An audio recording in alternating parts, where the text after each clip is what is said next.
কুহুস ডায়েরিতে সকলকে স্বাগত। আজ ভিডিওটা একটু অন্য রকমের। আমার ছাদ বাগানের কিছু সদস্যদের তোমাদের সাথে পরিচয় করিয়ে দেবো।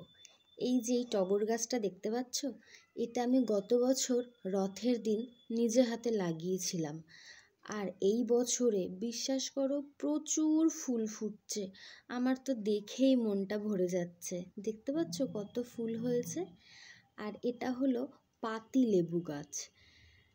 খুবই ছোট কেনা হয়েছিল গাছটা, তো দেখতে দেখতে কিছুটা বড় হয়েছে আর একটা ফলও ধরেছে। সত্যি নিজে হাতে কিছু লাগালে আর সেই গাছে ফুল বা ফল যাই হোক না কেন, সেটা কিন্তু দেখেই শান্তি খাওয়ার থেকে। আর এই গাছটা স্পেশালি আমার মেয়েকে উদ্দেশ্য করেই কেনা হয়েছে। আমার মেয়েকে মৌসুম্বি লেবু খেতে দিই। তো দেখো, এই গাছে একটা মাত্রই ফল হয়েছে। আর সত্যি বলছি, দেখতে এত ভালো লাগছে না, মনে হচ্ছে তুলবই না ফলটাকে।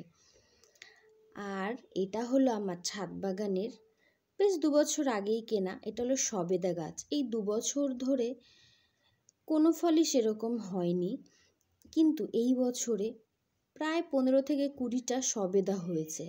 জানি না খেতে কেমন হবে, তো যখন পাকবে সেই ভিডিওটাও তোমাদের সাথে শেয়ার করব। এই যে দেখো সবেদাগুলো, আমার তো দেখেই মন ভরে যাচ্ছে। মনে হচ্ছে কবে সবেদাগুলো বড় হবে, এখন অনেকটাই ছোট আছে সবেদাগুলো। আর এই আম গাছটা দেখছো না, এটা হলো বছরে 2 বার আম হয়। এটা হলো টক আম গাছ, সাংঘাতিক মাত্রায় টক। আর এইটা গত বছর থেকেই হচ্ছে এই আম গাছটা। আম গাছে আম, এই আম গাছে হচ্ছে প্রায় 15-20টা আম হয়েছে, কিন্তু খুব মিষ্টি। আর এটা হলো আমার ছাদ বাগানের বেগুন গাছ।